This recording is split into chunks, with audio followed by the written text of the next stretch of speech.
Yo, what is up, everyone? Welcome to the Bungee Talk, episode number 2.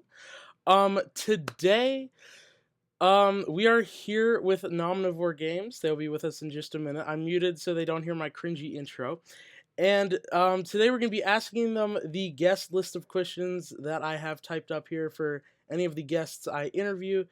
This is actually, I'm recording this before the last episode, so I don't know what the intro is going to be like, so I apologize if it is an odd intro. Anyways, guys, let's get right in with Nomnivore Games.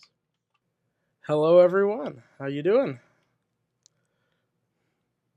Good. Am I working? Thank you so much for asking. So, whoever would like to go first, introduce yourself and what do you do? Oh, don't trust us to decide for ourselves. We don't know what we're doing here. Well, I mean, it's After you. really okay. Sure, fine, I guess. Yeah. So, hello. My name is Derek, and I'm the president of the company. That, if you've got your video on, you probably see right behind me the company of this little baby blue dinosaur. The president of this particular company is Baby Blue Dinosaur Company. Why am I saying words like this? I am not doing great today. I need tea in me. There we go. Some caffeine. Let me try this again. Okay. Okay, so, take two. My name is Derek. I'm the president of Nomnivore Games, which is a company that features this little baby blue dinosaur. With me today is a very talented person, Kate. If you'd like to introduce yourself. I'm Kate, and I'm slightly embarrassed by our president currently. My apologies to anyone watching this. We're usually a little more on top of it. Normally, yeah, that was the worst stumble. The VP of Nomnivore Games. All right, nice. Glad to have you guys on the podcast today. It's been a work in progress to get here, and we're here. My computer's working. Everything's not breaking this time, so we can record. Other than my brain, but yeah. Yes. Andrew regrets this so much already. No. I like it. It's funny. It's good content. Makes for good memes. Oh no! I better not see any memes with my face on it. Please send them to me immediately. You mentioned Nomnivore Games. What is Nomnivore Games? Like how did it come to be? It's a very stupid project. I started 8 years ago now, something around there. Which everyone who ends up kind of falling into the team, like Kate here, may or may not regret. But this little company on the surface is just like a bunch of the other little indie companies out there in the game design field. You like to put together and develop games, mainly because everybody who works here is a humongous nerd. Where we differ a little bit, though, is the fact that our focus is rather eclectic. We bring in and attract people from all different walks of life. We have playwrights to data scientists to programmers to psychologists and so forth that all kind of work under this particular umbrella. Because I decided forever ago, as a psychotherapist myself, that I wanted to make sure that therapy was more accessible to people. And the best way to do that was to build therapeutic elements into games. This is something that a lot of people already experience from the games they play all the time. Mm-hmm. But I thought, wouldn't it be cool to use actual psychological science to back this up to really strengthen and make those experiences stronger, better, and more yours than something that an expert is forcing down your mouth, which is really fun and cool. Unfortunately, though, I quickly realized that games themselves aren't accessible to people, and very importantly, if not only gaming and fun in general should be accessible to everybody, but if you're a firm believer that everyone should have equal and fair access to things like mental health too, this gave us twice the reason to make sure all of our content was super accessible. Mm-hmm. So we've gone on this massive warpath since kind of the inaugural launch of this particular company to try and make gaming in general more fairly accessible to everybody, and that's why we work on a lot of fun, cutting-edge stuff where we're pushing kind of the limits of disability to dabbling with physical disabilities and so forth, and really just about trying to make sure that everybody everywhere can have a fun time around the gaming table. That's awesome. I know I have had a recent experience of playing Dungeons and Dinos like completely for the first time, and it was a very fun experience. Me and my friend, we enjoyed it very much. I'm very glad. Hopefully you two are still friends. Oh yes. Okay, yeah. Yes. There were some debates afterwards when we were reviewing back the footage. We were arguing quite a bit about who won afterwards. Well, the beautiful part of that game is everybody wins. It's just who's winning more than everybody else. Yeah. So Kate, how did you come along to Yes. becoming a part of the Nomnivore team? I essentially forced my way in.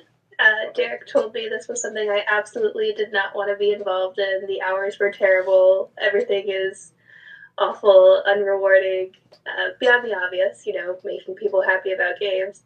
And I still said, no, I really want to, and I'm going to pester you until you let me.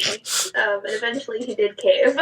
To be fair, I didn't say that this was going to be unrewarding work. I just said that the rewards are few and far between compared to the amount of work you got to do. Right? And, it's been a lot of work. Yeah. It has. It's been a lot of work. We're coming up on it'll be 2 years in fairly short order that I've been with Nomnivore Games. Wow. And I still would not have made another choice. I definitely still would have Congratulations. forced Derek into letting me play with his company and do a lot of the cool work that we're involved with. Awesome. So, Derek, you talked a little bit about this already. What is the main focus and goal with Nomnivore Games? Oh, well, I mean, Kate can probably speak to this too, but ultimately, we just wanted to, and this is going to sound super, super trite, like everyone's going to say this, but we just wanted to make the world a slightly better place, right? And, you can talk a lot about formal education, a lot about training, a lot about all those particular things that go into helping professions, things like therapy and so forth, right? But at the end of the day, what really helps everybody feel a little bit better is just having a good time with friends, right? And if you don't have those particular friends, ways to establish those particular friendships. So our goal has always really been about creating those particular moments for people. And I'm using that language very carefully because, I don't want to say that we're the ones making the meaning out of those particular moments, but we're giving you those opportunities, hopefully, through kind of what we put together, where you get to do the rest. You get to take ownership of that moment and make what you want out of it, right? To find your own meaning in it. And that's really kind of what, we're about. That's kind of the mission. It's finding different ways to empower you to have the most fun you possibly can. So I don't know if I met one of you before. I might have met one of you before. Do either of you go to the VGC USA? No, you haven't met either of us. Okay. Very unfortunately. Would love to actually have a face-to-face with you. The main reason for me, anyway, is I'm Canadian and I'm eternally busy, and it's hard for me to kind of travel about. But that doesn't mean I'm not associated with the VGC. In fact, if you go and take a look at their website, very good friends of ours. Yes, a very pixelated picture of me slapped on to the board of directors team for VGC. Mainly because Josh, the guy who runs it, just stole a random picture of me off the internet and was like, I'm going to boomer slap this right onto our page. Don't care about resolution. What even is that? Oh, Josh. Editor, throw that on the screen if you can find it. Oh, I'll make sure you find it. If you can't find a link for it, let us know. I will make sure you get a picture. In fact, we've got something exciting and new coming out with, in collaboration with the VGC this year. In fact, it should have been out already, but we've had to kind of delay the release date due to all the fun potential tariffs on Canada right now. We're a Canadian company. The kind of secret sauce behind our products is that they aren't standalone products. If want to use them this way, they actually scaffold off each other, so you can kind of go flow from one game to another game to, let's say, children's books or whatever else, to have the games actually develop alongside you. And the first time we've been completely explicit about the therapeutic and educational application of our games is with a new release that was after this year. What I'm talking about being Nomnivore, and it's a baby's first like D&D game. Teaches you how to role play, but it's also fully neurodivergent accessible. It's good for both use at home and also in professional settings, like in the classroom, which you can immediately see kind of the application here, right, to BBC and so forth. So they're putting together a really cool continuing education program that will teach effectively teachers, caretakers, really whoever who wants to learn about all this, how you can use games as an educational tool to create these really important moments for kids to not only learn from, but to grow from, and specifically to do so together. That's awesome. So, I want to hear from you two, because I have not opened these yet. I was planning to do it in a video, but could you explain to me and everyone else what these two expansion packs are for Nomnivore games? Sure. Did you want to talk here, Kate? I've been doing a lot of the talking. Yeah, whoever wants. That's okay. I enjoy watching you do the talking about our company. Please explain the expansions. All right. So each of the expansions is built to add more content to the game. All of our games are designed using a very specific philosophy about gaming, which is that we want to make sure that it's easy enough that everyone can get into. But we don't want it so easy that like there's no depth to it, right? So we practice this thing called like very efficient game design, where we compress rules so that they're usually for our card games 1 card long, for RPGs 1 page long, and then once you've learned and mastered them, had a chance to kind of get the core gameplay down, we have what's called modules, or basically additional optional rule sets you can slap in, more content you can slap in to kind of change how the game functions a little bit, to add more depth. So that type of development is called kernel modular development, and Dungeons and Dinos follows that same formula. The base game is the kernel, and every expansion, right? Yep, that has a module added to it. So each expansion also has a very silly theme, and the original story for Dungeons and Dinos is that you've got a bunch of little neurospicy dinosaurs running around the neighborhood being jerks to everybody because they stole their dad's D&D manual, don't know how to read, and thought that it looked so cool they wanted to go on a make-believe adventure, right? Cue them getting dressed up and dressing everybody else up against able to go beat them with cardboards with rubber mouths. Each expansion basically has them playing with something new. The first one we released, the Nomnivore Manual expansion, leans really hard into and doubles down on the D&D dad jokes, right? So like you stuffed 5 cats in a box and now it's Tia Cat. You have, recruited 2 more of your friends, dressed them up as a bard and dancer duo, and named them Al and Dente because they're slightly undercooked, right? That's that type of silly humor. And just like in D&D, the unique mechanic, right, that module we're talking about, that we gave that deck a bunch of blank cards.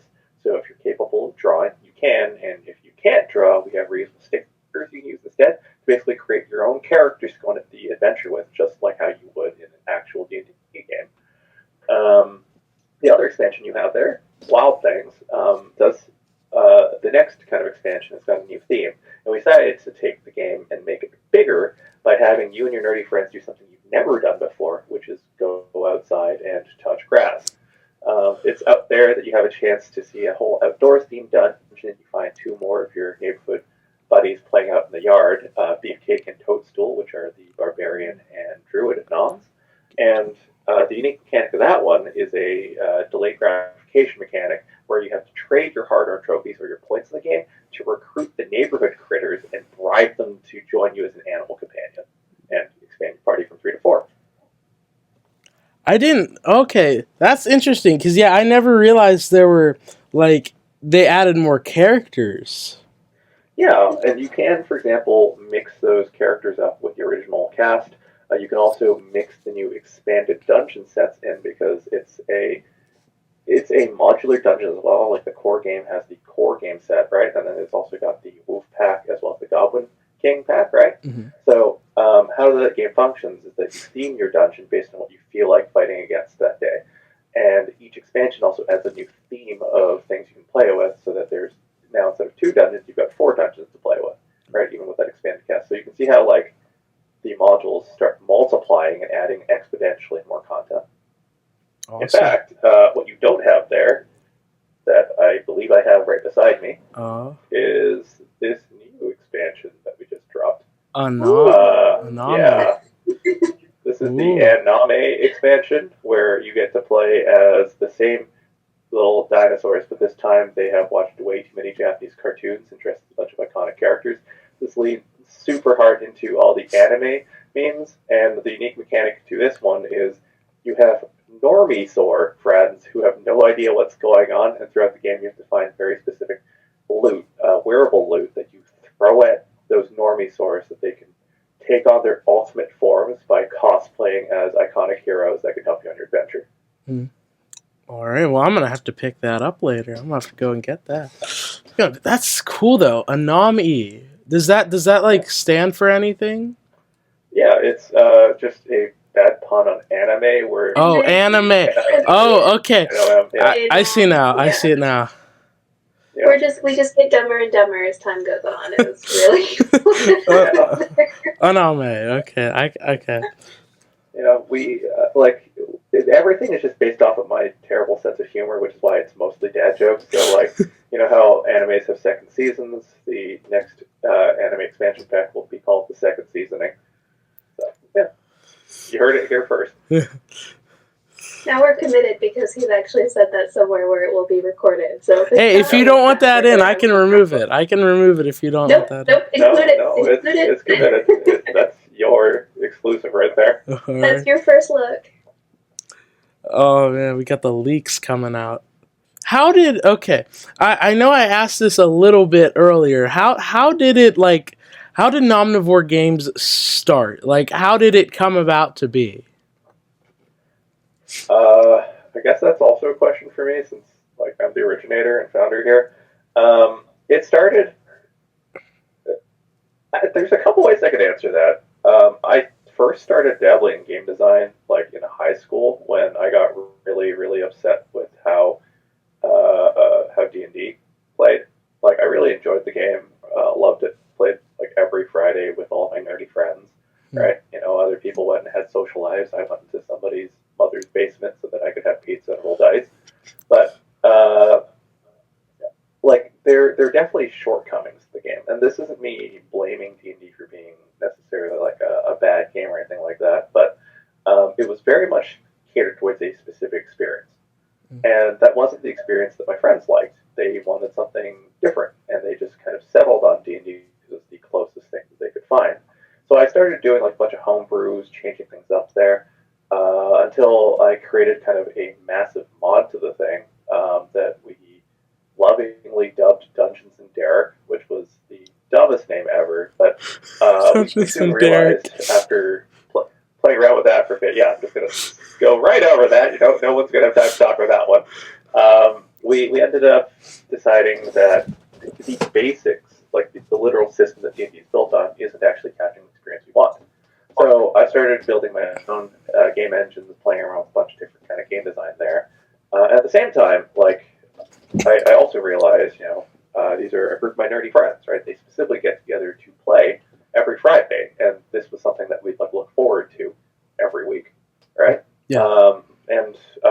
I've always been interested in kind of therapy. I've been working in human services all my life, even earlier than I should have. Like, I started working probably at like 8, I guess, in social work, which, you know, please don't go arresting people for child labor laws here, but yeah, like, and that kind of gave me this look into how generally, like, how lonely people are, right? Like, no matter how connected we are, and ironically, we're more connected than ever with like the internet. Mm-hmm. We've also become lonelier than ever.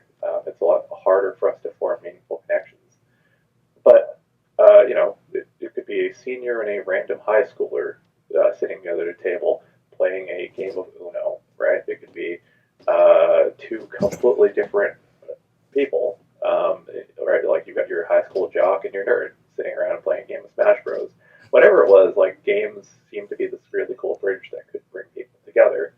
And Nom started because of that, right? Like the game design, everything that I built was that. It was about trying to find ways we could use the medium of gaming because it's unique, right? For any sort of media, it's the only one that's completely interactive where you get to be a part of the storytelling, where you're not just passively receiving. That I figured it was a really cool way of giving people a chance to experience all that, right? So Mhm. that's really what it was. And like, I'm not going to say too much more there since it's a repetition of what we said earlier, but that's what it is. Nice. Now, I do have a question about the word nomnivore. Does nom or nomnivore stand for anything? Or was it just an Yes. Um, it's a couple things. First and foremost, it's actually just the word omnivore with an N in front of it. Nom, nom, nom, nom, nom. Yeah. The sound effect nom is cute. Obviously, like kids know what snacks are and they really appreciate, which helps kind of break into kind of that younger audience as well. Yeah. But the real secret sauce that people don't know is a lot of the game development that I dabbled with was often done where now that I think about it, I might have been a real jerk to like all my friends, but like effectively, I'd be like, "Hey, what do you think of this game design?" Or like I'd be working on things while I was like doing my raids in like an MMO or something like that. And the guild I used to run with all my friends was called the Nomnivore Guild because we were all like it was either playing games or we'd be snacking on something. That's legitimately what it was. So the spirit kind of got inherited. The like first bits of initial support I had to even like open up this company, everything like that came from them. So this is actually a nod and an homage to kind of that particular legacy because I didn't want to lose kind of the heart and the origin to everything. That's interesting. That's pretty cool. Yes, many people would probably disagree that naming a company business after an MMORPG guild is maybe a little less than cool. Wow. Gave away what a super nerd he really was there. Yeah, this is stuff that Kate doesn't even know. So I knew about that. We just don't talk about that era of playing too much MMORPGs on. It's okay. you say like it's an era past. Like I don't know. I'm always itching to pick up something new again. So this is a question. Finally, there's another one for both of you. There's so. Where do you see yourselves in 5 to 10 years at Nomnivore? Like, where do you see maybe the company going? Where do you see yourselves going? Looking in the future. Where? I know. I think we both had the same thought where we went retired. Retire. I mean, sort of, and also not. I don't ever want to retire from making stuff like this. I think it's really cool and really fun. What I'd like to be retired from is the amount of everything else I have to do, right? Like, nobody tells you when you open up a company all about games that, like, 90% of what you do has nothing to do with games. It's annoying things like taxes and accounting and, project management. Yeah. I really want to spend more time doing the design work and the development work. And 5 to 10 years from now, I really hope that that's the case. If not, like I'm obviously willing to put the work in to make everything happen, just to make sure that the people who really need our content is able to find it and get their hands on it. The other weird bit is I also now teach. I'm a professor in game design, so I'd love to maybe, fingers crossed, be able to use Nom as a platform to help springboard and launch some of the next generation of game designers and hopefuls into the market in a way that makes them more prepared. Awesome. What about you, Kate? I've been doing all the talking. Yeah. I know.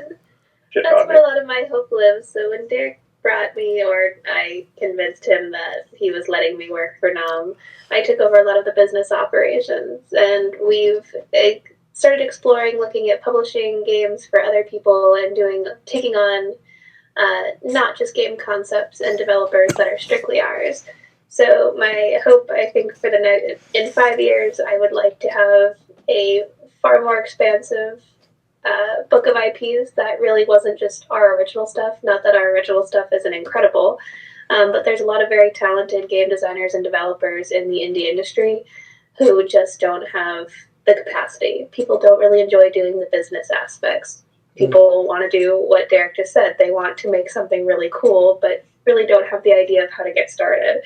So I'm hoping we'll have a solid enough platform that we'll be able to kind of lend that hand and help people kind of gain entry space into the world of being an indie game dev and kind of give them that space and platform to kind of do what we're doing now. Mm-hmm. That's cool. So, what was the idea behind the Little Blue Dinosaur guy? Is it fair if I say my wife? It sounds like a joke. It's not. Yeah, no lie. There's nothing more in my life than that I love other than my wife. Maybe my pets, but like it's got the same energy. Like I was just like, what is the most cute, painfully cute yet annoying thing that I can come up with that kids would have a lot of appeal with, and a lot of kids love dinosaurs. It's kind of a rambunctious little jerk that goes around unapologetically eating all your snacks and running away. Like it's if there was a spirit animal for my life, this would be it. It's a very accurate summary. Yeah.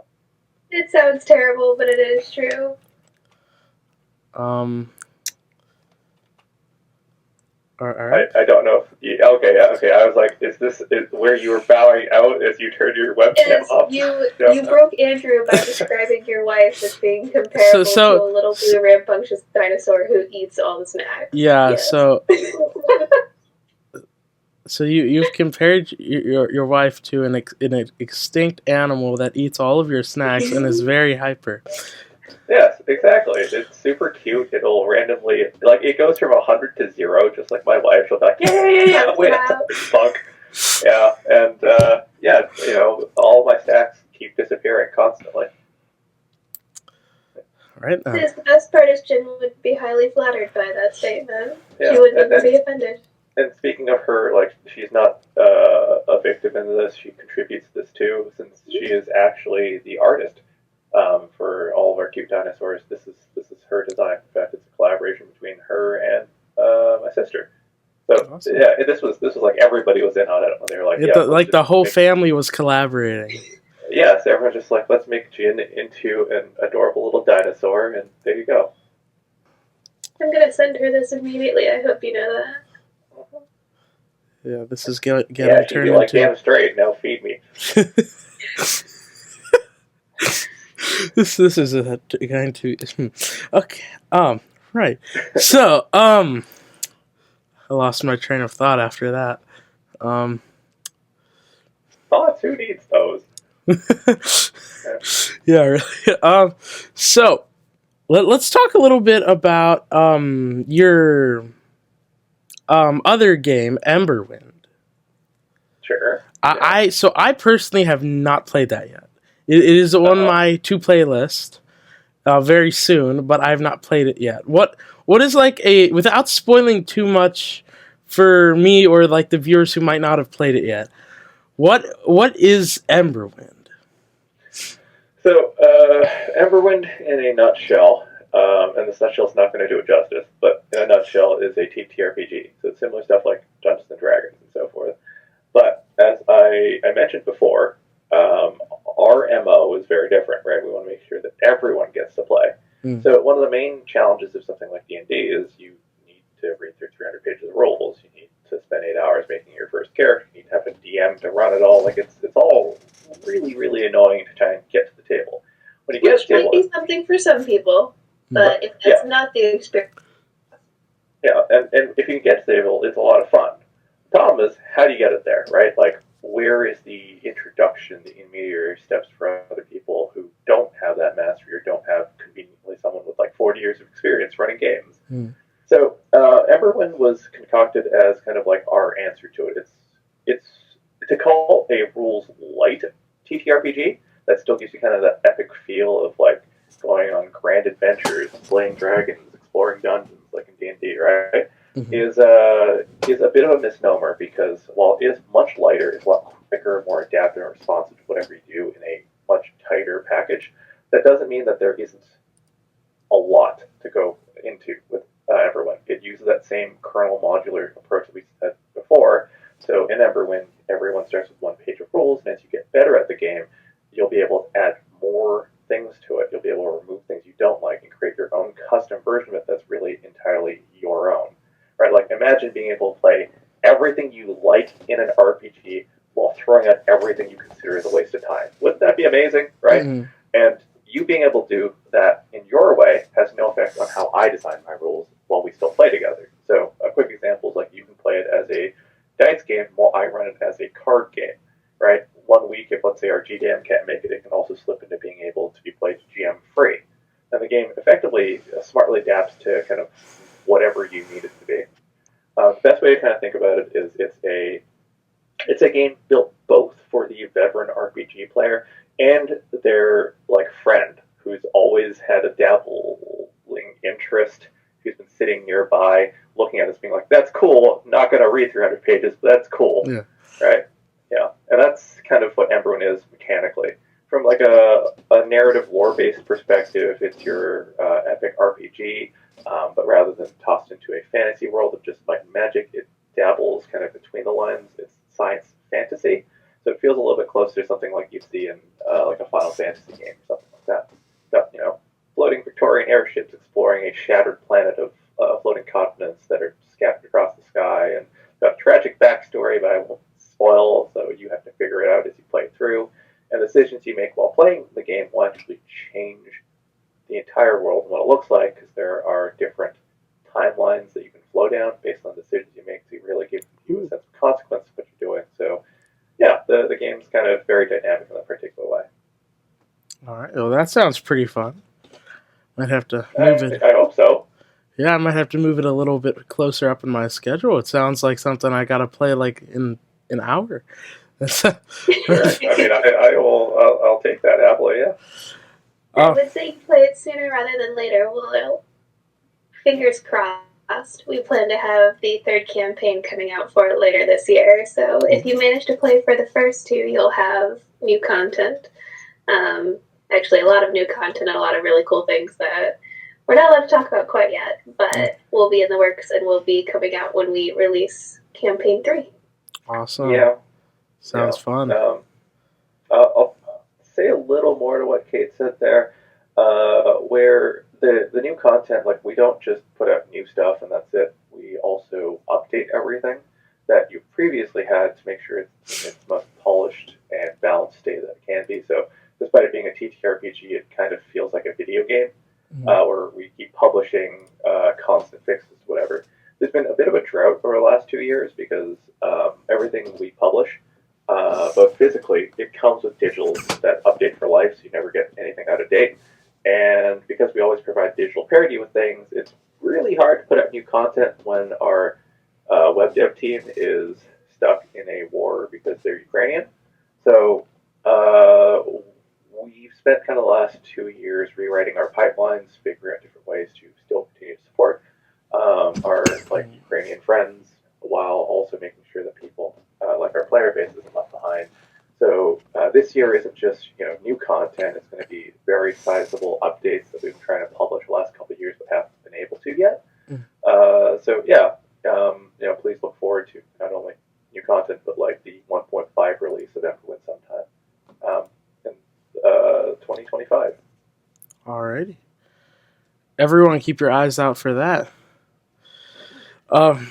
I did have a question as well about Dungeons and Dinos. Have you thought about ever turning this game as it is into an online game? Yes. Like what Pokemon trading card game does with their. Have I spoiled something that's in the? Oh dear. If you know any developers, call us. Yeah. So if you're talking standalone port, definitely have interest. Have definitely talked about it. If you're talking about being able to play it online at all, already exists. Yeah. So Am I just dumb? we know that price is an important equation when it comes to accessibility for people, right? Not everyone has money. So we're very happy when someone can buy our stuff and support our continued development, but that doesn't mean we want to deny your ability to play the game just because you can't afford whatever at this moment. So all of our content is actually ported onto virtual tabletops. Our card games specifically are on Tabletop Sim, and you can go there and Dungeons & Dinos, for example. Actually, all of our card games are free mods for Tabletop Sim. So, if you've got $20 to spare and you want to spend it on somebody else for a great platform where you can play whatever tabletop games you want, you can play the entire Nom suite there for free. Nice. Well, I guess I didn't realize it was already out. Yeah, I mean, on our end, we haven't made a formal social post. We're supposed to, but we haven't yet. So that's something that we'll get around to. So this is as much our fault as anyone else's. It is, and the tabletop port is definitely not our utmost end goal. We definitely have aspirations of turning it into something that is a properly, fully fledged game, and that is something we would be very excited to. Like I said, we've done some exploration into it. We really hope it'll be a thing. We'll continue looking into it, and we'll hopefully have some cool news sooner rather than later. Yeah, so that has more to do with biz stuff than design stuff. So those questions go to Kate, not me. I don't know. Do you guys have any questions for me? That's a good question. That's a good question. Yeah. The immediate first thing to mind, what are your favorite games? It's gonna sound just like so original, but like Minecraft, Fortnite, like video games or tabletop games, or just like Doesn't both. Matter. I mean, there is a difference in the medium, but at the end of the day, we're all just getting together having some fun, right? So yeah. I don't think it really matters. And there's nothing wrong about saying Minecraft and Fortnite. Like, they're popular games for a reason. Yeah. So, yeah. So, very cool. Those would be one. I do want to say this is on the list. This is in the top 10. Oh, wow. I'm so glad to know that Dungeons & Dinos made it to your top 10. Yes. I'm pretty sure no one else has ever said that before, so you officially hold a special place in our hearts now. Yeah, standing among the giants of Minecraft and Fortnite, what? So, yeah. There's something different about this game. When I first played it at VGC last year, when I first played it for the first time, it hit different. As it was a game that there's Uno, there's Dungeons and Dragons, and there's all these board games, tabletop games that are out there that some would consider better, but this just hits differently on a scale of its. To me, I haven't played Dungeons & Dinos much. I've played it once or twice with my friend. And this, I've played a lot. Not the full way through. The last time I did was the full time through because, time gets in the way, But it's one of those games that it just hits different. And I love it for that. And there's all these different packs that I haven't tried yet that, I gotta try them. Make sure you get a copy of the newest one, too. All right, that would be fun. Definitely to try. By the way, for anyone listening, that was not a planted question. I'm not doing this to we have Andrew go, yes, our game is the best. No, not sponsored. Not sponsored. But yeah, no, it's I'm glad to know. If anything, Minecraft and Fortnite are rather interesting games to have on your list. Because sure, everybody can say, those common answers, but why people like it is often different. So I'd love to know kind of why you enjoy those games, because it's hearing that type of stuff that helps us be better designers and developers. It helps us kind of figure out our inspirations where we want to blend in or tie into our game. Definitely.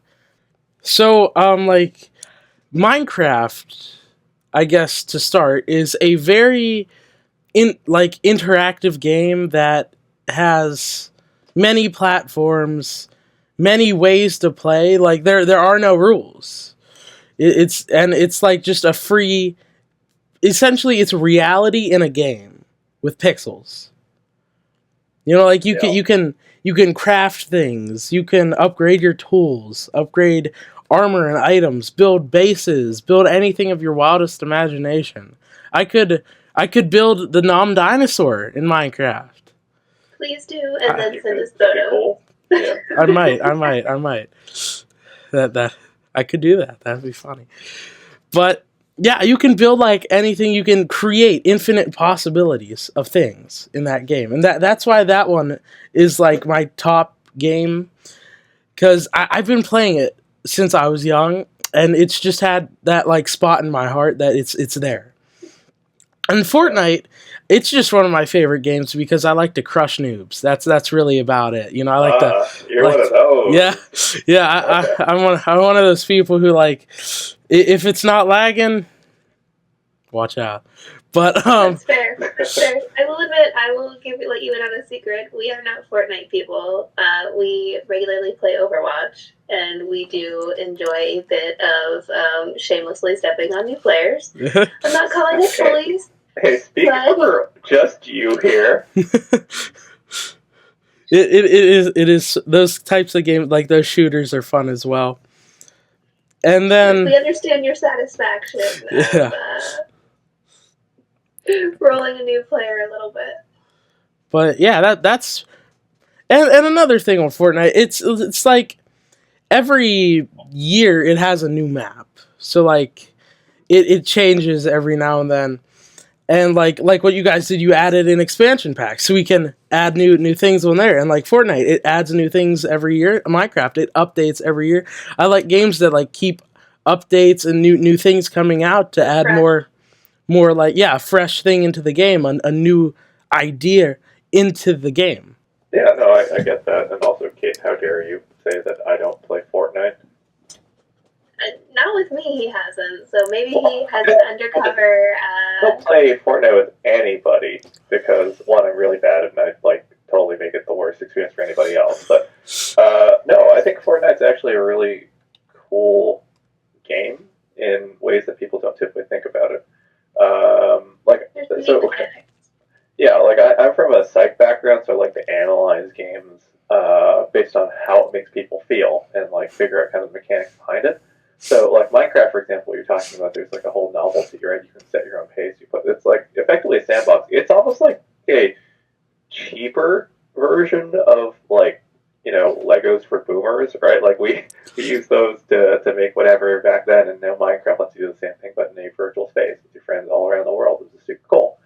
But Fortnite specifically, there's a way that Fortnite's done that allows everybody playing it to have a good time, more or less, which is what makes Fortnite this really unique beast, right? Because how was it that a game was able to make everybody feel above average at the same time when, like, by definition, you can't all be above average, right? Half of the people have to be below average.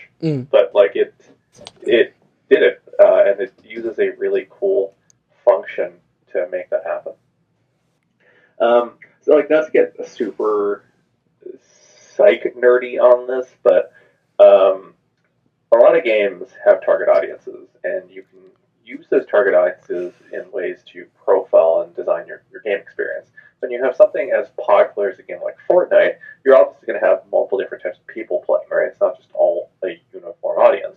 Mm-hmm. So how do you make every type of player have fun within that same context?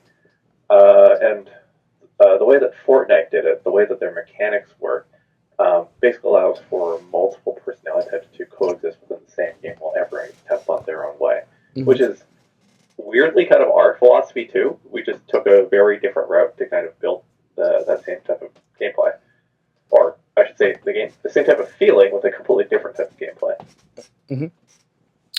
Yeah, like with Dungeons and Dinos, I like if I were to compare it to Fortnite, I'd say like it's a card game version of. I don't even know. I'm gonna try to compare that to Fortnite.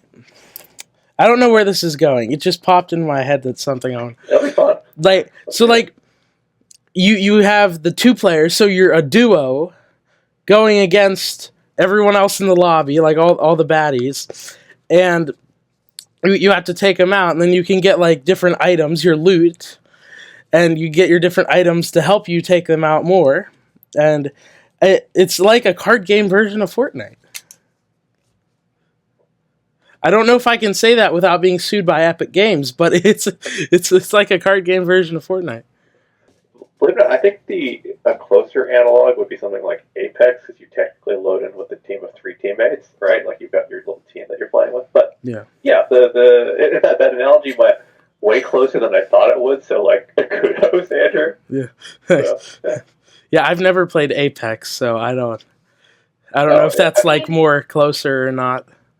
It's same type of gameplay, but the real twist is you like everyone plays a specific hero with their own like loadout of skills, and it's a battle royale where you play with 3 members on your team, where you kind of all deploy to the same location. You have to work together to take out other teams of 3. So any more questions from me, Derek or Kate? What's the next game that is the highest on your 2 playlist? What is the very next new thing you're going to pick up and play? On like my next to playlist, like that's a hard. I got a lot on my mind. Wow, this is gonna go deep. You had to pick right now. What would it be?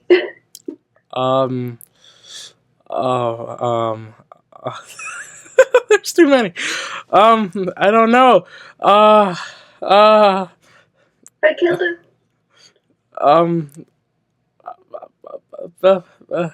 Error. Such a deep question. Okay. So, I don't know. Okay. Metro Exodus. I'll put that. That's my next to play one. I have it in Steam, and I downloaded it and installed it, and it didn't run well. So I need to I need to upgrade my computer. I have an older one. So, yeah, that's probably on my next to play list. Okay, great choice. Definitely high up there on my list. Might be on my top 10. We'll see. So yeah. I think you have a lot of fun with that once you have the specs to get it to run. Yeah. I'm a Mac user, so it's how gonna be fun. Do you do that while still being a gamer? Now, actually, that explains a lot why Minecraft and Fortnite are on your top 10 list there. Well, I have Parallels Desktop, so I can switch between Windows, and I have a Windows computer there, but that's older, and it can only run like Minecraft, so. Yeah. But No, but the shade. It's not shade. I'm just like, nobody. I don't know why more developers don't make things specifically to run on Mac, but like, I don't know if you know anything about like coding. I mean, I'm sure you do, but like anything about coding in terminals and coding in like different operating systems, Mac terminal is like the worst terminal to code in. I've heard much the same, but like I've also seen people, do like they'll like code something in Unity and like they can export packages for like your iPhone, right? Mm-hmm. So like there are things like Blue Nose that lets you simulate mobile at least on your PCs. Yeah. So there are ways around it. It's just like Mac itself, just the infrastructure isn't built. Really? Yeah. Mac was designed for like business development. Yeah. Well, I'm a full service web developer. That's what my real people job is, as I like to say. So I have both a Windows PC for gaming, and then I have my Mac, which I do actual development things on. And it's like, they clearly have very different intended purposes. Yeah. It'd be nice if we didn't all have to have multiple computers as the end goal, but that's not the current state of affairs. Yeah. Plus, Windows so much more customizable. I don't want to game. You're trying to push into like the Linux for OTR things I can add. Like. I just know somebody in the comments is going to be like Linux. Linux is where it's at. Oh yeah, Linux is so much more customized. Yeah. I can agree fully with that. I got a Windows laptop. And I like essentially removed Windows and just put Linux on it, and I love it. It's so good. Runs well. It's light. It's fast. You can both develop and game on it. But got my Kali OS. Yeah, you have to have some experience with what to do there. Otherwise, it is not a open the book and go sort of thing. Yeah, it took me a while to get used to it. I thought it would be fun, and then I had to get used to like Kali OS. And all kinds of different Linux terminals. Out of both of you, besides Dungeons and Dinos, what is your What is your or any of the games you've made? What is your top favorite game? Video game, board game, tabletop game. Whichever one you want to pick. It doesn't matter what category, but your favorite game of any category. Oh, that's such a hard question. My, how the tables have turned. Yeah, how the turntables. Yeah. Hands down, I think my current favorite is Outer Wilds. I keep going back to that, and I'm on my third playthrough, I think.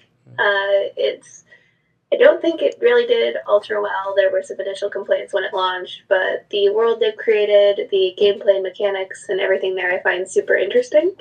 And I keep going back and I keep replaying it through because I'm always finding things I've missed on my first and second playthroughs. So that's probably my current favorite. Nice. No idea what that game is, but it sounds fun. Definitely worth a look. It is. Who's the publisher for that? I can barely remember my own name, but it's a player-driven RPG based in space. I mean, I couldn't even tell you who makes Minecraft. So. Okay, yeah, that's okay. Yeah, I know. Just okay. My brain is Swiss cheese when it comes to names and things like that, so I have to link everything to recall anything at all. That's why people like walk up and they go, "Hi, Kate," and they expect me to know them in turn. And I'm like, I know your face. I couldn't tell you your name if my life depended on it. Yeah, don't tell them the secret, but that's why it's always, "Hi, friend." Yeah. So, yeah. And what about you, Derek? My list is very long. I don't necessarily have like a top favorite, but the metric I use typically isn't like, is this a perfect game or not? It's, is there something where I can like really appreciate kind of the cojones of like the developers and the directors, like they were trying to do something without necessarily holding them back, right? Like they're pushing for something really unique, really special, and just riding it through all the way. Some examples that come to mind are games like FF16, right? Like it's a black sheep of the entire Final Fantasy genre because it decided it's going to be Devil May Cry instead, right? But it tried really hard to do something different, to change up and break the formula, which is something that nowadays you don't really see in the AAA industry. Because nobody wants to take risks because that's not good business, right? So you see it a lot more in like indie titles that maybe scale all the way up to like AA titles, but AAAs never do that anymore.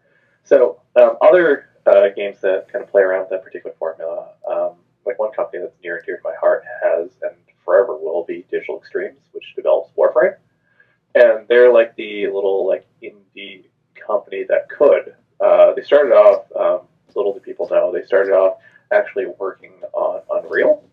And the Warframe runs on their own in-house built engine called the Evolution Engine, which is their take on the Unreal Engine. Now, it's definitely showing its age because like Warframe's like 10 plus years old now.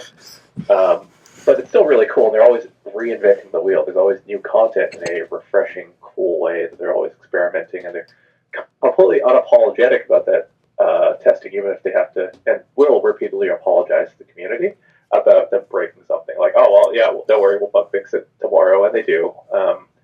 There's no other developer, I feel like, that's properly figured out how to do a live service DLC heavy game with a fair monetization model like they have, and it really shows. A lot of online game communities are really toxic towards each other, and Warframe isn't that. It's a community where like everybody welcomes each other as like Tenno bros, and honestly, my favorite part of the whole thing is that there are so few games that will willingly try and lock some of the best content deep into it, right? Because people don't have the attention span anymore. You cram all the best moments into the demo. And if I tell you that you don't even realize that like character creation is a part of the game until 100 hours into Warframe, and you could possibly never even find it, and the entire community won't spoil it for you. They like everyone's sworn secrecy to this. They're like, no, man, you just wait till you get there because the impact is so huge. Like that's a really cool thing that I've never seen replicated anywhere else. I don't think I've played Warframe either. Oh. I'm missing out. I know in my esports class, I've heard a lot of people talk about it. I don't think I've ever played it. Warframe came out in 2013, so we'll be coming up on 15 and 20 years pretty quickly. Yeah. It's definitely held up to a lot of the tests of time, and they continue to do a lot of really cool releases for it and keep it very up to date, which I think is pretty impressive. Yeah, I think the last update added, like, despite it being a game about space ninja parkour, the last update they added boy bands and dating sim mechanics to the game. Which, yeah, honestly, like, it somehow it all makes sense in the lore too. Like, I don't ask me what they're doing, but they're on some sort of like magical sauce over there. They're making it work. What? Who are you having on next?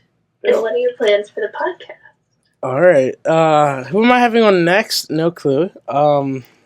As of the time this comes out, I probably will know, but as of now, I have no clue. There are a couple people who could possibly be on. Who'd you like on next? Yeah. Who do I like on next? I've been in the talks. Guests. Let's go. 3 guests. Okay. Okay. There's a kid who does magic with his dad and just other like vlogs of his bunny and stuff. He's got like 20,000 subscribers. His name's so I'd like him on. I know him, so we've been in the talks of having him on at a point. I've been in the talks with, I don't know if you know who he is. I've been in the talks with one of his, I don't know what you want to call them, team members about having him on. Very cool. Yeah. And the third person. Doesn't have to be based in reality, just someone you would really love to talk with. Oh, Mr. Beast. That would be a good Really? one. Wow. I'd have a few questions for him about. I wouldn't rule it out. It could happen. It could. Yeah, there we go. And my plans for the podcast, I don't know, just to have like a nice podcast that I interview like creators and companies and see what like their take is on their company or what they do and what they like, what makes them get up every day and do it, and just to expand the knowledge of the viewers on me and the people I'm in like talking to, like about how much they know about the people and the companies and the creators and the games. That's fair, because people are usually familiar with the content that's put out in the games themselves, but it's not often you get to talk to people behind the thing. Mm-hmm. After all, everyone is still real people. Yeah. And all the companies, even the big ones, are headed up by people who still have dreams, motivations, goals. So it's interesting to hear, what does drive them. Mm. Yeah, that's all I have. Yeah. But that's awesome. That'll be exciting to listen to. Well, that's all the questions I have. Thank you for having us. That for today is like there's going to be a part 2 somewhere down the road. Well, yeah. Thank you guys for coming on the podcast. It's been an awesome experience interviewing you guys, talking about the game. Thank you for having us. Maybe there could be a part 2. Ooh, who knows? Well, happy to come back anytime you would like to have us. Awesome. And guys, there will be a link to Nomnivore once again in the description down below. So go check them out, go support them, join their Discord. And yeah, go pick up their game if you can. Oh dear, the stupid blue screen. Go pick up their game if you can. And thank you for shilling us up. Oh yeah. And yeah. Well, thank you guys for watching this episode of the Bungee Talk. Sorry I'm fuzzy, my camera will not focus. Yeah, thank you guys for watching. If you guys did enjoy, be sure to leave a like and subscribe to the channel down below. This is my new channel, so go give it a sub and go check out Nomnivore Games. Like I said, Their link will be in the description. Go cop up their game, get some expansion packs, join their Discord server, and just go check them out. Follow them on Twitter, Instagram, and yeah, thank you guys for watching. Peace.